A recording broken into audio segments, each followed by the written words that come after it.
За урд хөршид тэгдсэн аюулт өвчний айдас улс орныг хамарсан эдгээр өдрүүдэд Христэд итгэгчдийн хувьд залбирлын гол сэдв нь улс үндэстэн дэлхийд дахны эрүүл энх тайван амгалан байдал болоод байгаа юм.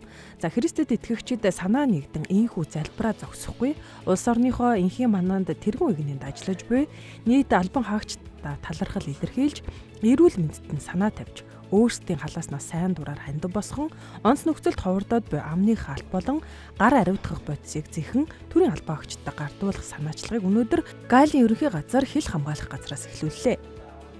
Монголын Евангелийн Эвсэл төрийн бас байгууллага болон Монголын пастор ахлагчдын холбоо гэсэн хоёр холбооноос бас нийт гишүүдэд 40 гаруй Христийн цуглаан бас 100 гаруй Христ итгэгч нарын хандив тусламжаар маск нэг удаагийн амны хаалт болон гар хариутгагч тэр шингэнийг бас бид нар худалдан аваад нийтдээ 30 гаруй мянган амны хаалт 300 гаруй гар хариутгах шингэнийг бас холбогдох төрийн байгууллагуудад тэгээд энэ дундаа бас онцгойлон өглөө Галийн ерөнхий газарт хүргэж өгсөн. Харин одоо бол хил хамгаалах ерөнхий газар тэгээд нийслэлийн иргэдийн хурлын албанд бас өгнө гэсэн тооцоодоо тэгээ бид нэр бас орон нутагт Налаах болон Дархан уул аймгийн бас тодорхой орон нутгийн байгууллагууд тараана гэсэн тийм төлөвлөгөөтэй.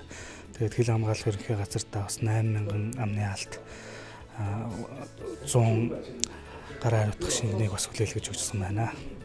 Энэ бол яг 100% Христ итгэдэг тэр хүмүүсийн сайн дурын бас хандвийн цуглуулж энэ үйл ажиллагаа арга хэмжээг зохион байгуулсан. Тэгээ бид нэр дан ганц одоо бас хандив өргөө зогсохгүй ер нь улс их орныхоо тайван амгалан сайн сайхан байдлын төлөө бас өөрсдийн залбирал өөрсдийнхөө бас сэтгэл зүрхийг үргэлж бас зориулж явдаг юм аа.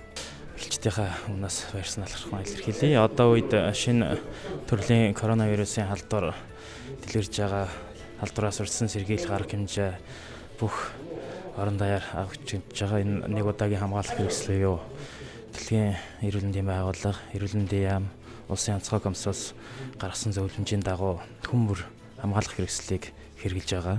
Тэр тусам манай хил хамгаалах байгууллага, хилийн шалган нэвтрүүлэх бомтууд, за олон улсын болон байнгын ажиллагаатай болон хилийн бомтууд бол эхний хилжинд манай хилчид маань шалган нэвтрүүлэх албаны байлагч төрөөч тэнд ажиллаж байгаа ард иргэд маань бүгд одоо яг энэ үйл ажиллагаа дээр нүүр тулан анхны тэргуун фронтод одоо тэргуун шугамд ажиллаж байгаа. Энэ амны хаалт нэг удаагийн хэрэгсэл бол бас бид нарт нэлээд бас тус төхөн болж байна.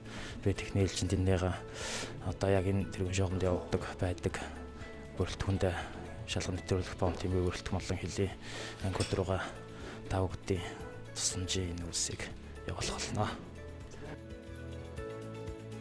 За дашрамт мэдээлэхэд энэхүү санаачлагад 40 гаруй чуулган 100 гаруй Христэд итгэгчид нэгдсэн бөгөөд Турк улсад үйлдвэрлэсэн сайн чанарын 30 мянга орчим амны хаалт гар хариутгагч бодисыг эрүүл энхийг хүссэн залбирлын хамтаар гардуулж төрийн албан хаагчдаа ажлын амжилт хүсэж байгаа ажээ.